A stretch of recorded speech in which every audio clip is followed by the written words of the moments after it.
look after around the world. Thank you for being here.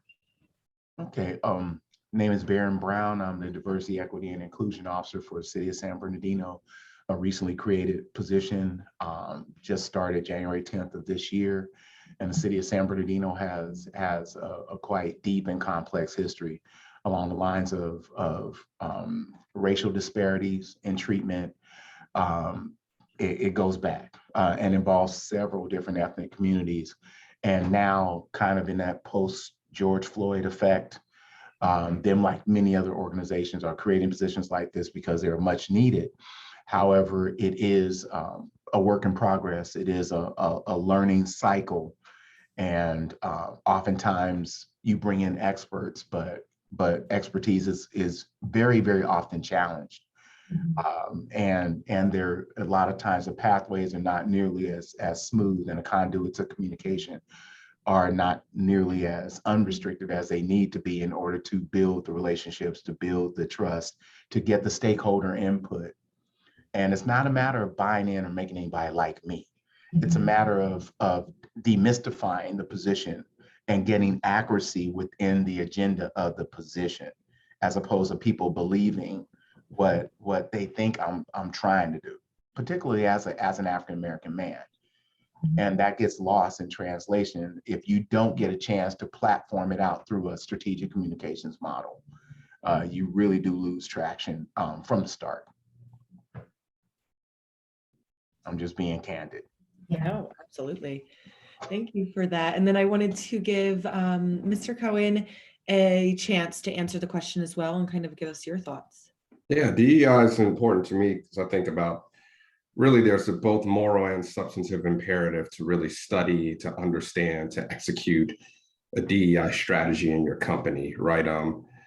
And you know, it's such a word that's becoming politicized. Sometimes I like to just dumb it down, right? When we think about why people leave their jobs, everyone knows that answer, right? It's because of their bosses. Like 90% of people leave their jobs because of their bosses, right? That is a DEI issue, right? Even though it's something that's a relatively new term over the past 15 years or so, that is a DEI issue. The grain of America and the new labor force, that is a DEI issue to make us stronger. Entrepreneurship is all about DEI.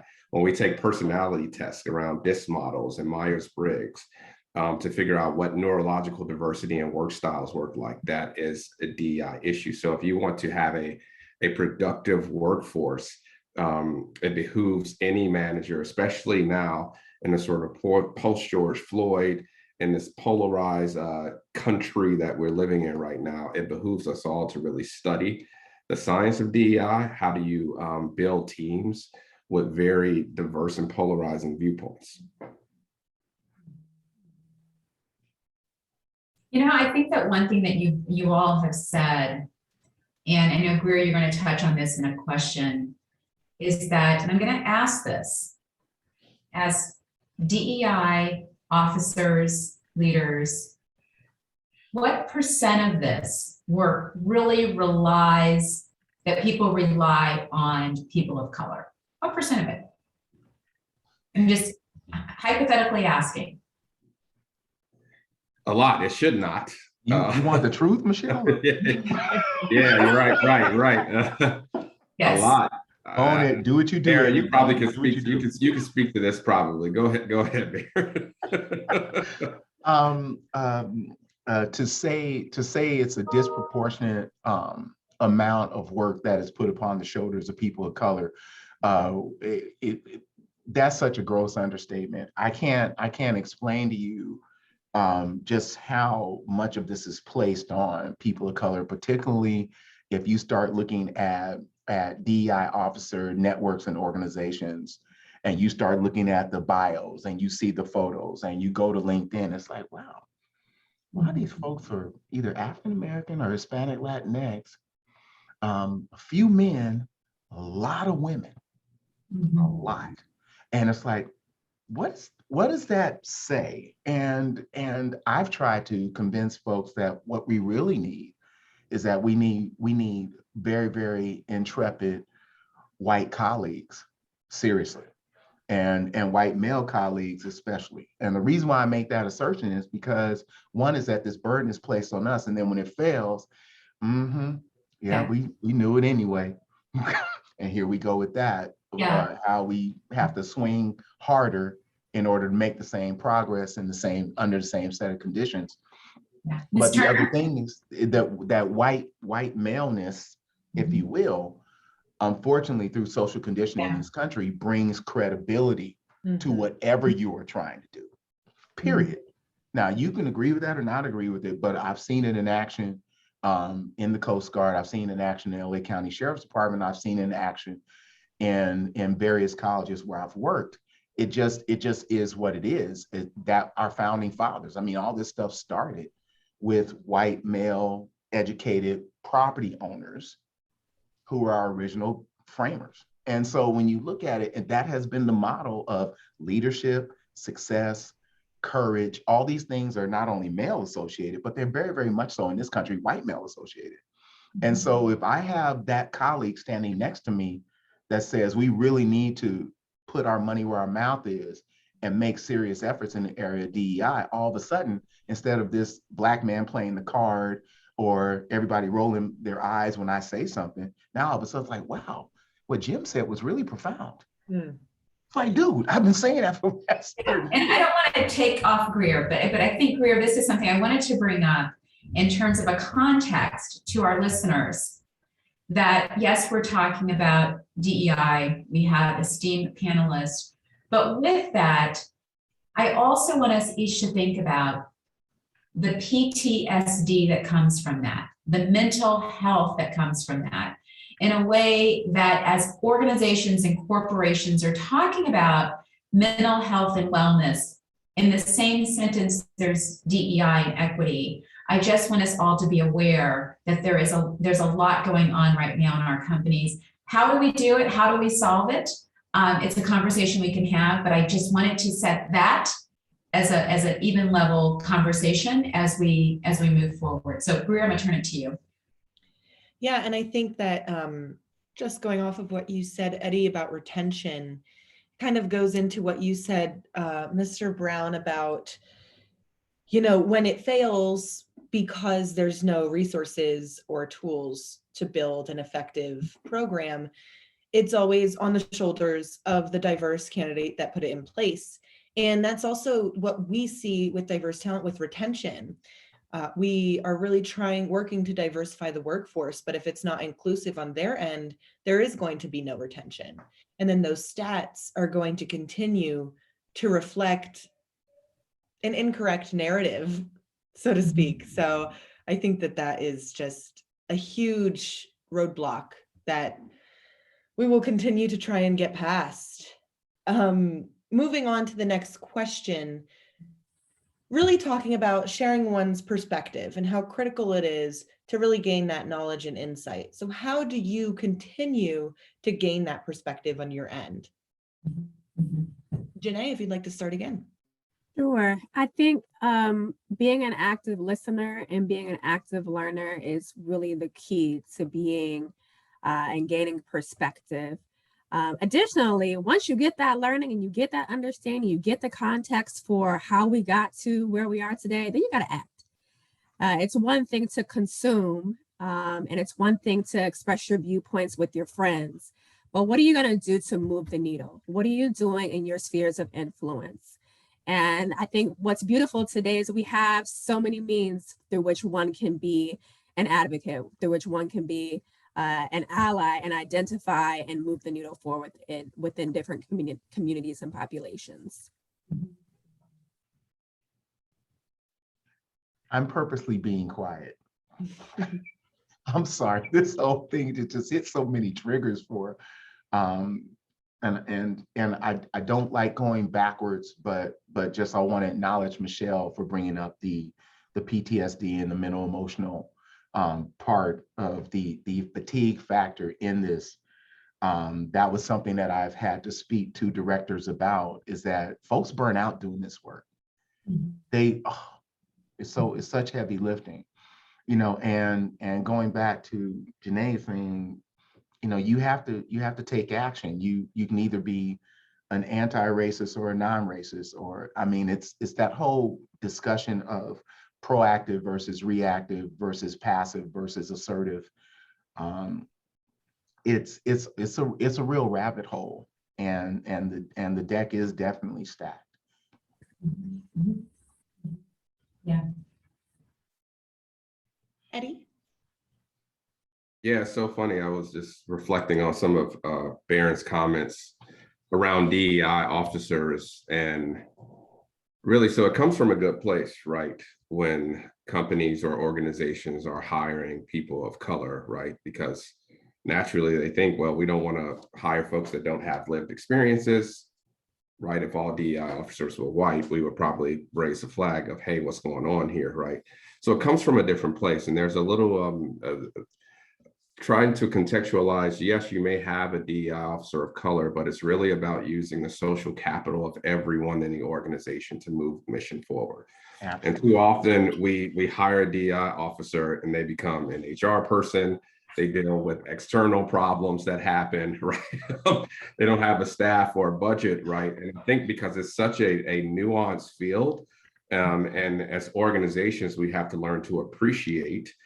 Just because I have lived experiences, I may not know about the field of DEI, and you know, it's a mix of psychology, it's a mix of HR, it's a mix of communication and branding and messaging, all wrapped into one thing, right? And so what we find is sometimes we tell folks do this and another job, right? And that work actually encompasses more of that. So one is having like grace with ourselves, right? What learning and having insight about DEI work is to know that this is a long-term thing, right? And to have the grace and the culture to say, we're going to be unafraid to measure where our shortcomings are, right? We're going to look at this in the face and saying, this is how we measure against that. And then creating some plans long-term to really combat that. Mm-hmm. No, I think that's right on point. I think it's really, and you said social capital, and this is something that is really important. I also want to acknowledge for those of us that have been in the workforce, and remember when we called it the EEO office, remember when we called it the Title I office, remember when we called it the Affirmative Action office. History has a way of repeating itself. And so through all these genres of our history, how have we really had grace and really taken care of ourselves? But also, what I ask organizations to do is to have it be a part of the accountability of everyone within the organization. Yeah. As it relates to hiring, retaining, whatever we want to put the label around it, that it's everyone's responsibility. I would love, Ms. Turner, if you could talk through that, maybe from your experience, how you have seen organizations share the responsibility to really make it an area that you can really then begin to manage. And that's called social capital. Mm-hmm. Yeah, I'm so glad that Eddie brought up the point of how this DEI work usually falls into the wheelhouse of HR. Me being the prime example of that. But what I've been trying to communicate is that DE&I is not an HR issue, and it's not a Janae issue either. And so we've had a DE&I committee at NE for a while. And what I've been stressing over this past year is like, I can do a lot, but it's going to be even better when we do this together, when we all share this load. And so what we've done is I've said, okay, let's rethink, let's do more of a working group, and let's all take responsibility to research, to bring the issues to the meeting, to figure out what the guest speaker will be, to be in charge of your measurements. So each department is tracking DE&I and is responsible for tracking it, and we'll work together to move and to be able to see what our impact has been over time. Yeah. It's been it's been a work in progress. Like, yeah, this work is hard. It changes every day. I feel like it was D&I at one point, and then it was DEI. Now we've got belonging, and we've got justice and accessibility, right? So it's forever changing, and it's not enough for one person. It's not enough to not have a budget.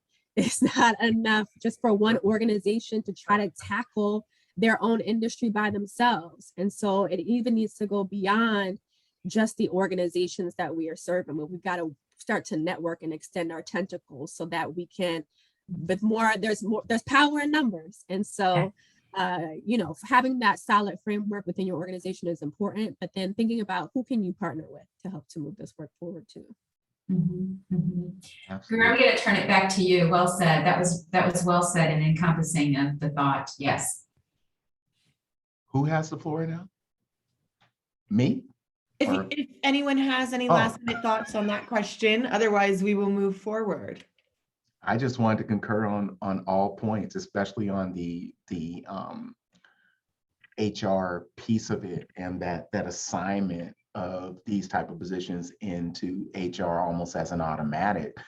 When in doubt, throw it in HR and make it an HR function. And it has a tangential connection, obviously, but it doesn't. So it should not solely reside there and be limited by that type of communication philosophy.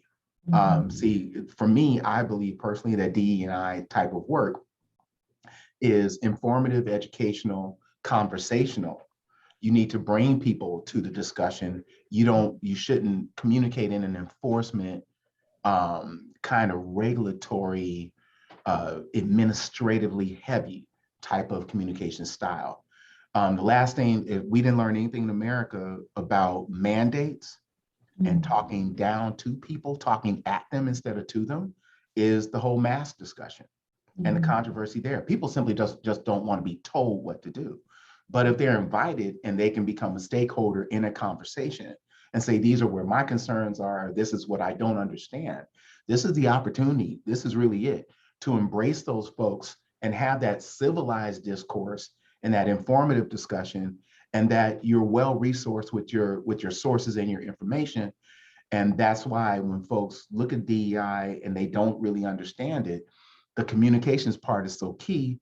And then, as Eddie was touching on, especially with the last letter of the acronym for his organization, is the leadership part. And if the paradigm does not shift and has not fully bought in across the board, because you will have compromisers in there.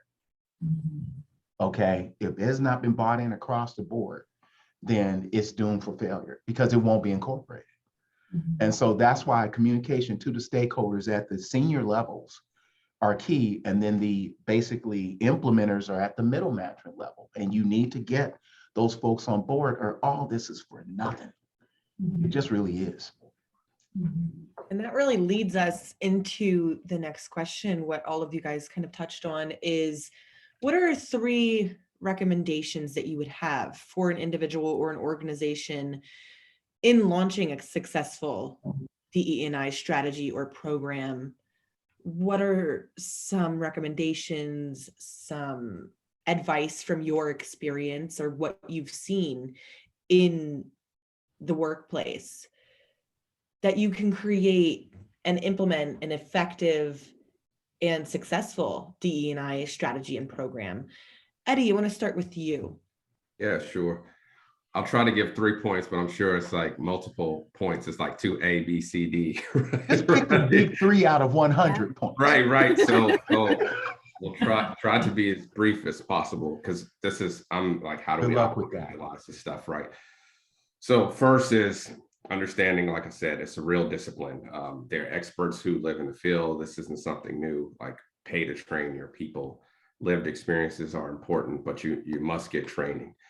2 is, this was after the George Floyd murder happened. Folks were asking, what can we do? And we said, educate, invest, influence, and measure, right? So this is kind of the second part, right? Educate, invest, influence, and measure, right? by educating DEI in itself of what does that mean to your organization, right? Equity is about structures, inclusion is how does everyone feel, diversity is just counting, right? Educating, you can educate in private, right? I'm like, Netflix has a whole Black Lives Matter documentary, you know, you can educate in private. Influence is important. This discussion that we talked about that Janae and Baron were alluding to around where does it sit? And I think the importance of allyship or accomplices. You know, it's interesting when I talk about DEI issues, I don't try to communicate it in a fragile way, but I try to deconstruct what I'm talking about because so many terms are loaded and people just throw up their walls, right? So it's when you are, how do you use different social capital in the organizations to push a DEI agenda? The best example that I could use of this is if we wanted to do something about pay inequity with women right now, right? We can take half or a quarter of the CEOs in America that are men and say, I really want to do something about this in 1 year. We would probably see more progress on the gender pay equity issue in 1 year than we've seen over the past 100. That doesn't mean erase the voices of women or not put them at the table in constructing how you implement or problem solve. What it means is you don't have to be an expert. You can use your social capital to influence a problem, right? So that's that. The third one is measuring. I think Barron said you need at least 5 years, right? I say 5 to 7 years. Measure a plan. It's frustrating. And I've been in these rooms before, right? When people hire a wrong DEI consultant and they basically give them a litany of here are the terms and what they mean, and here's what belonging means. And they're saying, how do I concretize this? Right? How do I actually measure this in my organization? I would say you have to start with really 3 domains, 3 key domains. That's like the office behaviors that you want. There's the policies and practices that you implement. And then there's like the data, right? So you have like the behavior, the policies and practices, and the data that you use to measure this, right? And in between those, so year 1, you might be Joel Osteen, you might be Christian Light, right? You know, so until you work up to a place where you're going to church 7 days a week and you're hardcore, right? So it's just it's having that grace and that measurement and that accountability to say, all right, this is what we're trying to accomplish this year. This is realistic. We're going to radically educate ourselves. And then there's the different domains. It's separate entities from the workers, the managements, the board of trustees, right? The senior leadership team that all have to go through those same domains. I wish I could just draw a diagram. It probably be easier. Janae, would you like to follow up? Yeah, ditto to a lot of the things that Eddie said. I think it's important to know that a successful DE&I journey is going to look different for each organization. So I'm going to speak for the organizational aspect. It's going to look different for everyone. So you're going to need to be able to define what it looks like to have a diverse, inclusive, and equitable work environment. And from there, you'll be able to, that'll be like the starting point for you to be able to set your goals. And then from there, you've got to bring everyone into the fold, right? So it's got to be top down, sideways. Everyone's got to be in the room. Send surveys. You need to know what's going on. You need to know what the issues are, and be willing to accept that maybe your team is saying we have a toxic work environment, or there are extreme inequities in XYZ processes, but also be ready to make those changes. So that budget is going to be a part of the conversation as well. But also knowing that when people are coming to you with an issue, you've got to come to them with a solution, right? So they're taking the time to be a part of the journey. So you have to address those concerns. I guess my third thing would also be measurement. So once you've got your goals, your strategies in place, you're executing, check your progress. How have you been doing? Have you been living up to those goals that you had established? Are you seeing the changes within your organization? Are you moving the needle? Does your organization look different? How is the morale? And then just as you're going through, continuing to educate yourselves, be strategic, extending grace as, key to this work. Apologize when needed and move forward with the best intentions of creating an environment where your team feels like they belong, that they're heard, and that they are supported along the way. Well said. Okay. Obviously I concur with everything that's been said so far, by both. And for me, one is that, yes, it is unique for each different organization, whether it's a municipality, a higher ed institution, what have you, definitely. But one of the things that I found that I would tell anyone that was trying to create this for whatever type of organization, please do the front end work. Okay, try to identify with organizations or municipalities or government entities that are similarly positioned. They don't have to have the same mission, but if they're in the same general category, look and see if they have successful programs. And then also take a look at the ones that are crashed and burned, because you can really learn a lot about the mistakes made.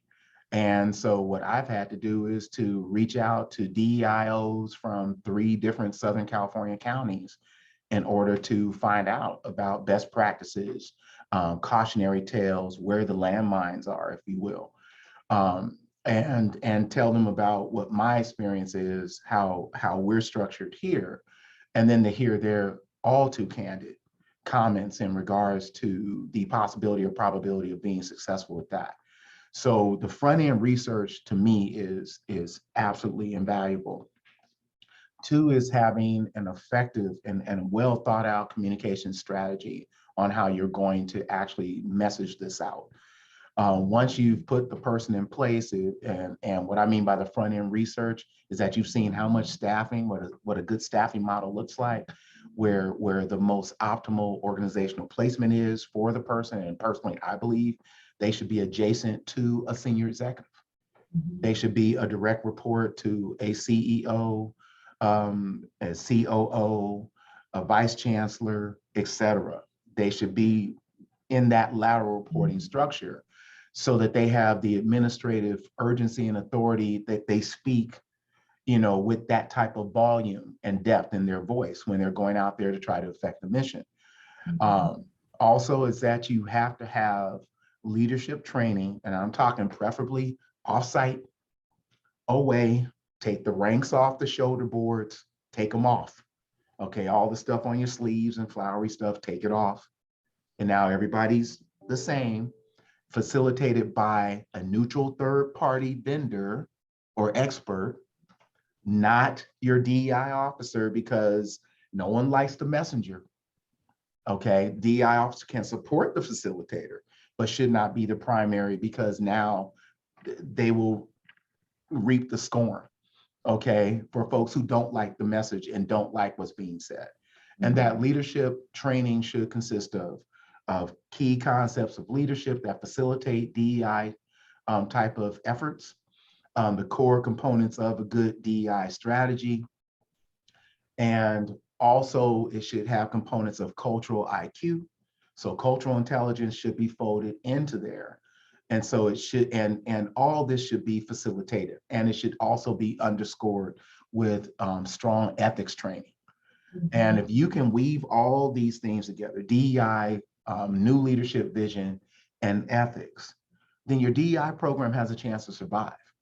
And then that needs to be passed down, and you need to create a trainer pool of folks that you can rotate and push this training out throughout the organization. And the reason why I said rotate, because they will burn out. I'm speaking as a person who burned out in higher ed doing it and had to hang my cleats up with my equity officer.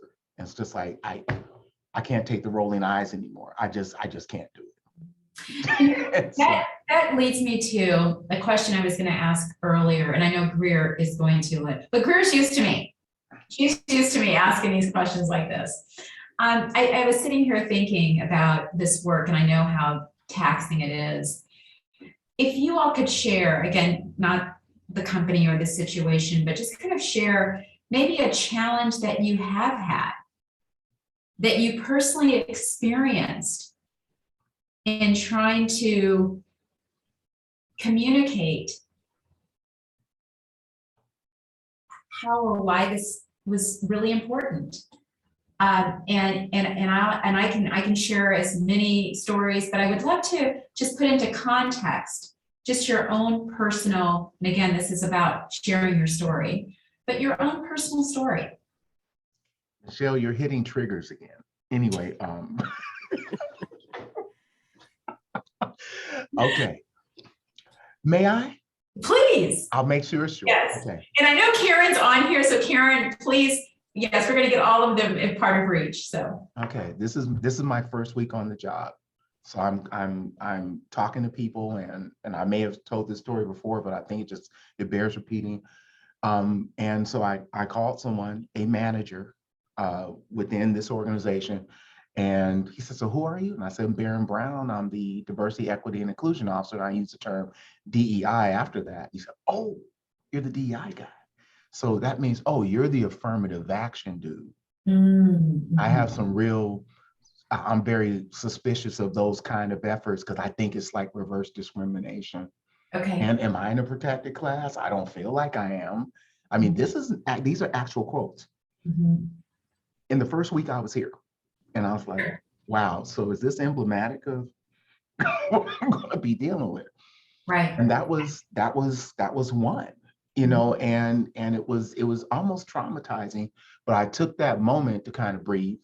Yeah. And to explain to this individual how everyone who's breathing can actually fall within a protected class. Yeah. And had that moment to educate him on that. Excellent. And also what my actual real mission is here. Excellent. To give everybody a fair chance. Yeah, So and that I was think to your point, it's that teachable moment, and I think that's what the Yes. conversation we're having here Yes. is. Like, many of these situations that we'll share as our story, they're teachable moments. So I didn't know, Ms. Turner, if you want to share. Sure. I think one of the blessings for me in being in this work is that I didn't have to convince anyone that this work was important.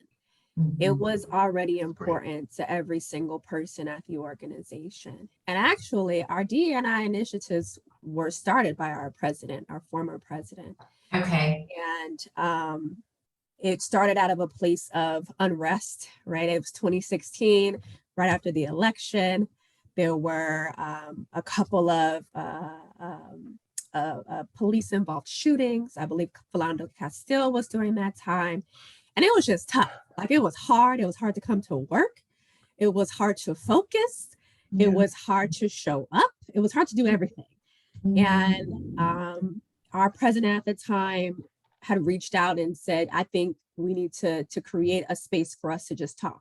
And from there, it got solidified into a DE&I committee where we were able to just talk about our internal issues, talk about our personal issues, what's going on in the climate around us. And from there, we were able to build our structure. So I'm blessed in that regard, where it wasn't a challenge for me to prove people to people that this work is important. It wasn't a challenge for me to voice that I was hurting, or that what was going on around me is impacting me at work. And there was always someone there to listen. So in that respect, the work itself is more challenging, right, than getting buy-in. And I know that that's a unique place to be in. But it's also another experience to share. Yeah, no, I think that is really true. And I would love to hear your thoughts, but many of our candidates, and Greer can talk about this, but many of our candidates come to us because they say, oh, diverse talent, you get it. It's a safe place where if I start talking about, something that I don't have to unpack and explain it, you just get it. And it's that safe place and where people can come and just breathe and rethink and recalibrate. How do I go back out there? And I think that's what many of us have had to do and are currently still doing. And many of our candidates are doing. I think that, and we'll talk about the Great Resignation, but the Great Resignation was people saying, I am tired of having to show up in this skin every day. Why can't I just show up and just do my work? I'm just tired. And so that's a lot of the Great Resignation. But I would love to get Mr. Cohen, your thoughts on that. Just anything you want to share. Yeah, you sort of asked for any moments that we can think about. I have to say the George Floyd case and murder. So at the time I was president and CEO of Urban League, we had two centers under us. One was the Community Police Partnering Center, where we partner with police around violent crimes, had a very close relationship with community organizers. Then we had another center for social justice that was all about police accountability, changing policy, right? I mean, and you talk about just butting heads right there. So like our building, we actually had the defund the police movement meeting with the police at the Urban League, right? So I think what's interesting in this moment is like we no longer have the luxury of being a controversial or even apolitical in a sense, right? Organizations have to model that they are impacted, right? I remember because I had to interface, and even now in this role, we interface with a lot of superintendents that's dealing with the pushback with critical race theories, right? And before, sort of just 10 years ago, you couldn't talk about religion, politics, or views, but now you have to communicate your values, right? It's an expectations that organizations have a voice, right? Even with the current Supreme Court nominee, one of my staff members said, hey, are we putting out a statement in support of? So values are now a part of the package and a brand extension of like what you're doing. The battle of talent is candidates and this new workforce, labor force, they want to see your values live. And they want to see the budget too. And that example from a superintendent perspective is very real with what our states are going through. With the remodeling of curriculum and not being able to use gay in some states, right? Not being able to make students feel uncomfortable, right? This is a critical DEI issue, right? And superintendents are pushing back, right? Because they have to, right, for the benefit of teachers to say, we are experts at our craft, right? And we know what is best for kids, and we've been doing this for our lives. And so I'm optimistic, even though this is a difficult moment. I think organizations have to communicate their values. And it's even showing up at the boardroom now, Michelle, right? When you look at what happened in Georgia with the voting rights law, op-ed, folks are saying, where do we stand on these issues? Yeah, interesting. Yeah. Thank you all for sharing that. Greer?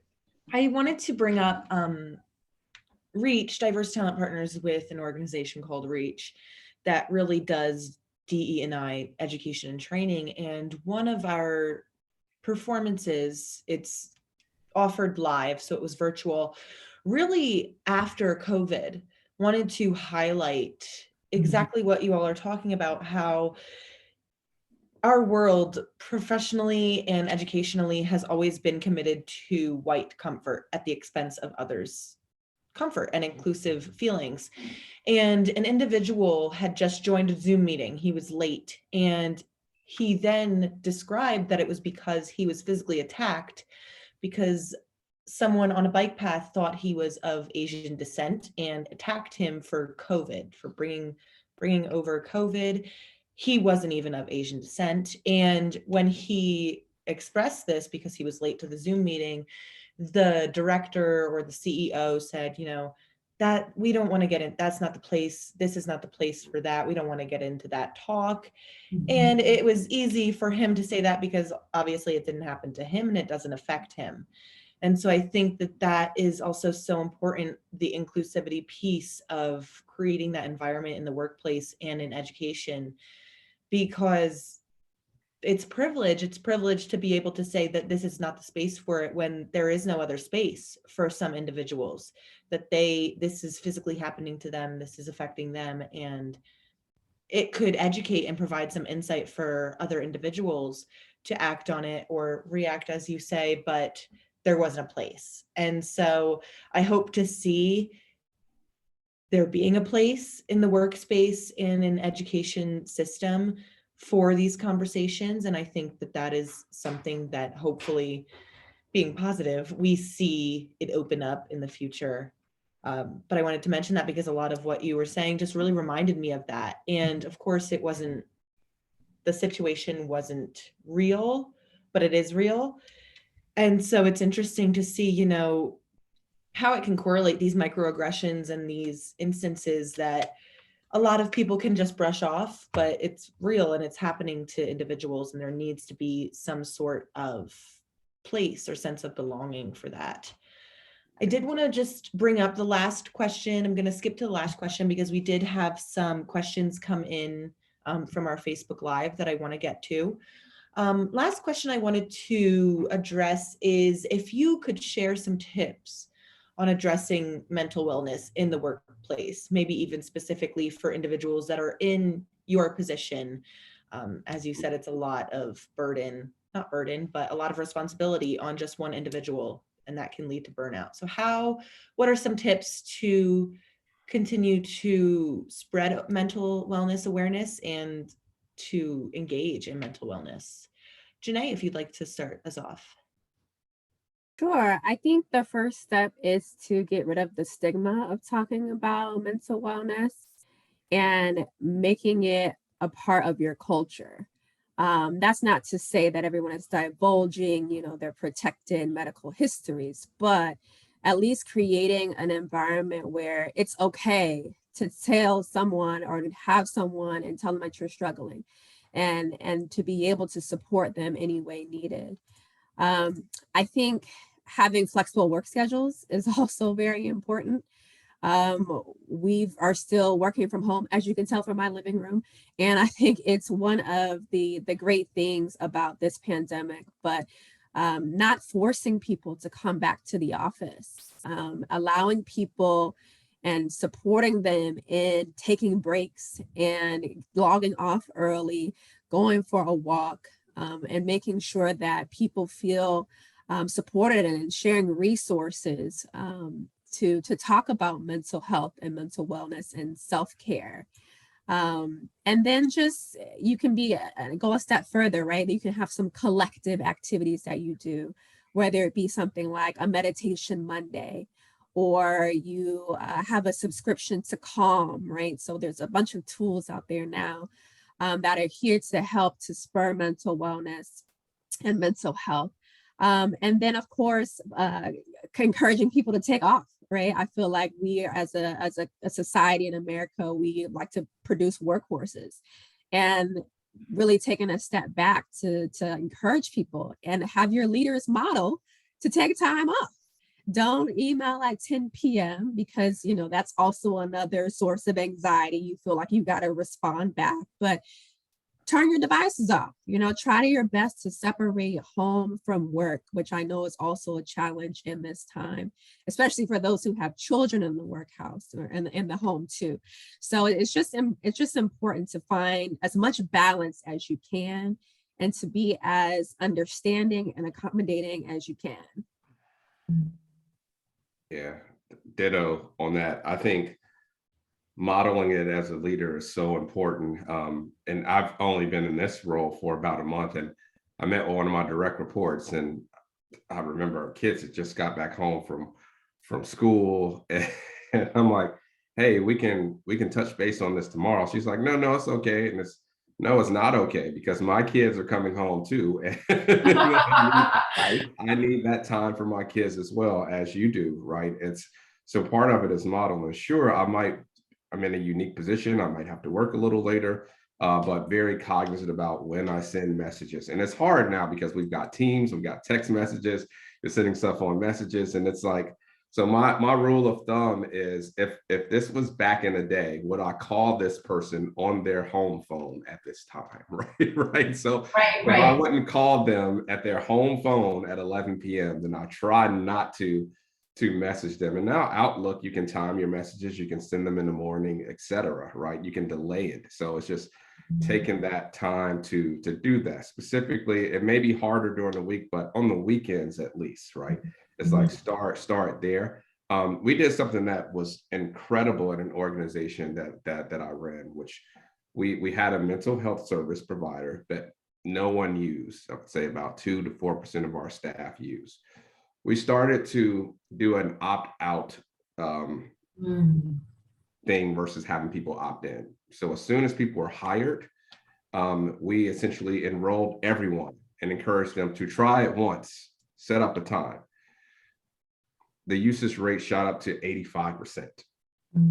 Just from opting people in, right, to do it, because that stigma, the change management of the stigma to do it is so burdensome sometimes. Sometimes you have to just, you can put things in place from a process perspective before you have the change management to do something right. I always encourage sabbaticals if you can, right? You know, that's a new thing. My last job, I had to fight with my board about it. You're crazy. And then Nike did it. Oh, you're a genius. Right? You know, just take one of these 3-day weekends and say, we're going to do a sabbatical at the middle of the year. It's like people appreciate it. You build mental health into your retreats. We have something like a meditation room in my current job there. And then just appreciating different family structures now, you know, with folks having grandparents and 3 and 4 generations at home, right? Is letting folks know it's okay. Like if your kid comes and Zoom bomb, that is okay. Speak to the kid. It's like, there is pressure now, right? When you don't have, when childcare drops through or your kid is sick at home and you're trying to work, we know you can't do it. You can, right? And so it's like, so why do we pretend? We're all humans. We all deal with babies and sick relatives and family members. So it's just allowing that, okay.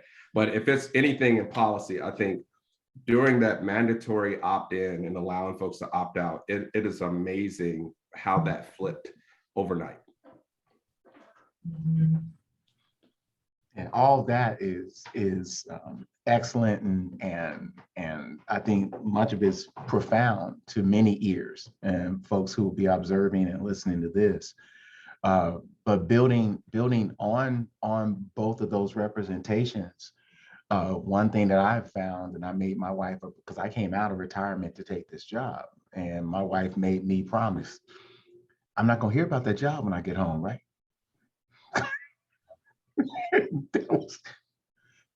I don't know. She's only about that tall, but she kicks really high.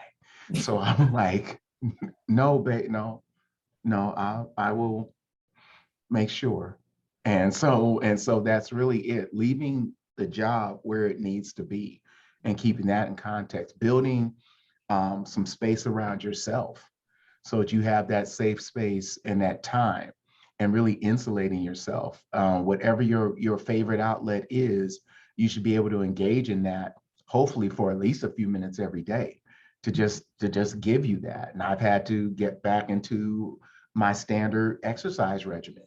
And even if it's just 20 minutes, the freedom of being out there 20 minutes. I love to ride my motorcycle. So now I ride it one day at least to work. I mean, and that just gives me that freedom. Just so you have to build these things in, and you have to make time to build them in. Also, taking the stigma away from seeking out, behavioral intervention, mental health type of services, and having professionals available. Sometimes you just can't go to the people that you love or that are in your close circle. They're too close, and they're always going to be your advocates for the most part. And then if they're not, and they give you a counterpoint, it's like, now you're feeling some kind of way about that. It's like, I thought you were on my team. And that can actually drive a wedge for a moment. So you really have to be careful. So why don't you get somebody neutral that's trained and can be objective and can really, push you to do the work that you need to do in order to get to that point of self-healing. And I'm a veteran. I know we only have a couple minutes, and so here I want to make sure that. Oh yeah, I just wanted to wrap that. Just I'm going to tell you what you're saying. I want everyone to stay after school because we all can continue this conversation for another hour. This has been so good. I do want to say this, and this is one thing that many times we do get candidates that call and ask us for advice in terms of their career, what the space that they're in, the struggles they're going through.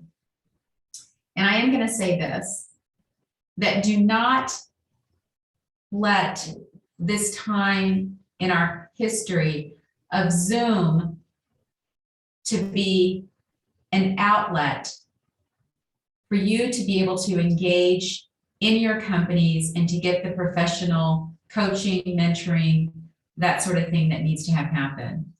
Because sometimes it's so easy to be able to say, I'm just going to Zoom in and do my work and Zoom out. I promise you, your colleagues and counterparts are in the office getting that additional support in relationship building.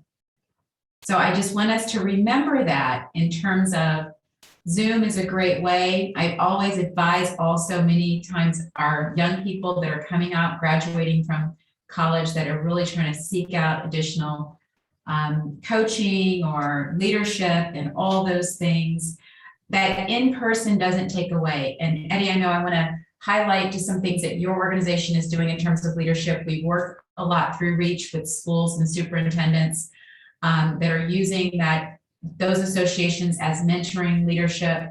Our staff is involved with SHRM, going to those conferences, getting that additional coaching and leaderships to build your skills. Now, I'll be the first one to say it has been nice to Zoom in and not have to deal with all the other extra drama at the office. I'm going to be the first one to say that has been a mental healing. But with that, I know that not all of our candidates are able to do that.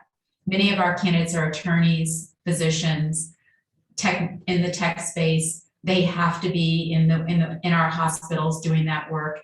And so we're going to support them in a mental health space. So I do want to make sure I say that, because I know we get that a lot of feedback. So Greer, with that, last minutes, I'm going to turn to you.